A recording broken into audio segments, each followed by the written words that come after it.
Cinema Classics is brought to you by the Gateway Film Center, 1550 North High Street, Columbus, Ohio. Further details and showtimes online at gatewayfilmcenter.org.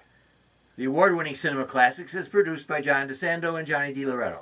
Listen to the shows and read reviews online at WCBE.org. I'm Johnny DiLoretto. I'm John DeSando. This is Cinema Classics. You bet it is. Which of the two of us, John, would you say, I'm actually asking this in all honesty, Right. who among us is the more curmudgeonly? Well, strange as it may seem, even though I have the years on you, you are. I'm the curmudgeon. Yeah. I'm an optimist. You are an optimist. And you are That is a real. true. I think the term curmudgeon doesn't necessarily have to do with age, even though that's where we put it. Grumpy old men kind of Yeah, thing. no, I definitely see it as grumpy. I was going to ask you if you thought Woody Allen fits Yeah. the curmudgeon. Yeah, that's a good one. Even though it's his curmudgeonliness is based more on neuroses. Yeah. You know? Yeah. Well, we're coming to this topic because I've loved a recent film called A Man Called Ove. Swedish film about a curmudgeon who it's a formula. His heart warms up as the movie moves on, and as he meets kids, a young woman as a neighbor, and so on. So I don't think you can get away from that part of the formula. Yeah. That there's no curmudgeon that I know of who remains obstinate toward the end and antisocial toward the end. I think there's always some redemption. Would you? I don't know, you know. I mean, I think somebody like W.C. Fields probably held on, like, you know, you might have gotten a glimmer of something, but his comedy was predicated on the unwavering curmudgeonly That's really true. persona. And, you know, you look at those movies, they're still brilliantly funny. And they're surprisingly dark. You know, he doesn't budge. He does.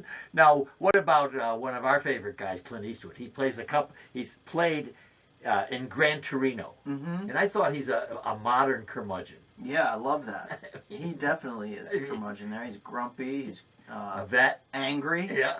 And sweet. Deep down underneath it all, there's this sweet interior. I think there's a Vietnamese family or something that Korean. Korean family that he warms up to. He's got a gun. He does. Yeah. Well, I think it takes place in L.A., right, or some suburb on the outskirts, and he lives in a neighborhood that's torn between Korean gangs and African American gangs, and so that brings out the best in Clint Eastwood. And don't you think he's more of a loner than he is a grump? Or no, he's definitely he's a racist. Yeah. All right. If you'll recall. Yeah. Well, that's fashionable these days. Yeah, right.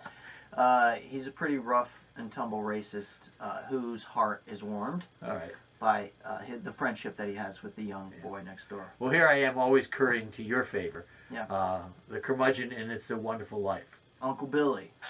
I don't think he's a curmudgeon. No, I'm not even thinking of Uncle Billy. Who are you thinking of? I'm thinking of Mr. Potter. Mr. Potter. Good Lord. How can I miss that Uncle one? Billy, that's a pretty good Yeah. No, Uncle Billy is not a curmudgeon. That's why I thought Mr. Potter did not come to mind immediately. Right. Yes, definitely. Wheelchair-bound curmudgeon. Yeah, is he president of the bank or something? Yeah, he ruins everything. He does. He ruins everything. All right, here's another one. I'm honest to God. All right, here's one that you know really well. Lay it on me. Rocky. Burgess Meredith. Mickey. Yes. Yeah. Mick. Oh, definitely. Do you think so? Yeah. Yeah, definitely.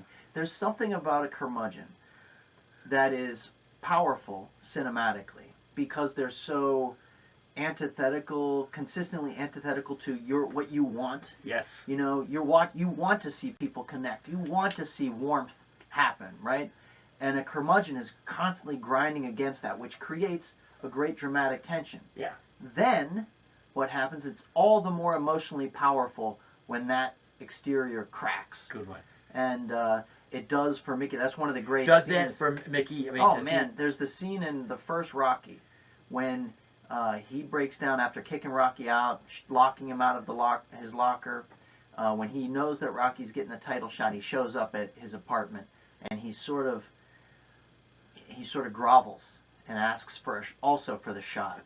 And it's a beautiful scene. I think we could just generally say any Scrooge Any Scrooge will movie. be Which will- leads us to Bill Murray, one of our great contemporary curmudgeons. Sort of a softer version of a W.C. Fields. yeah, But- he is. You know, think of his Venkman character in Ghostbusters, Oh, yeah. or his character in Meatball. It's St. Vincent. I don't know if you saw that. I did not, but Okay. in St. Vincent, he's definitely settling into that, right? Yeah. But there's something that Bill Murray does a little differently, but it's always, you know, he's got that hangdog kind of Well, he does, but insouciance. to me, he's always got his tongue firmly in his cheek. Right. and he's just having a good old time. Yeah, he is probably the most polite of our cinematic That's right. curmudgeons. Now, somebody I thought who was born to be a curmudgeon, who doesn't always play those roles, Mm-hmm. is Jack Nicholson Yeah, for sure. in About Schmidt Mm-hmm. and with his Winnebago. Yeah. He's trying to get away from this. Certainly, he lays the groundwork for that, and As Good as It Gets. Oh, yes. As Melvin, you know. it's interesting. Again, we see As Good as It Gets, he's a racist, he's a homophobe, he's a sexist. Surprisingly, Here we he didn't go. get nominated for president. But what's interesting about that is how being a curmudgeon and sort of wallowing in any sort of misanthropy like that can lead to those expressions. Okay. And is the curmudgeon really feeling that, or is the curmudgeon just latching on to something to inflict a little negativity? Sure. Yeah. Yeah. So maybe they're not always that way, and No. that's, I think, the sense that we get in As Good as It Gets is character is not really all those things, but he's just lacerating whatever's closest to him, which leads me to probably the single greatest fictional curmudgeon of all time. Do tell. That is not cinematic, Oh, do tell. but from the realm of television. Okay. Archie Bunker. Oh, wow. Great. That is great. There is no other curmudgeon that you love more, Oh, I cringe at more with laughter than Archie Bunker. And still, as your point, what makes a great curmudgeon, this glimmer of humanity that we keep seeing under them, this glimmer of compassion beneath it all. Without that, it doesn't work. And you know something? I had more, but I've got to stop on that note. That's inspired, and all I can say is, those were the days. I can't top that ending.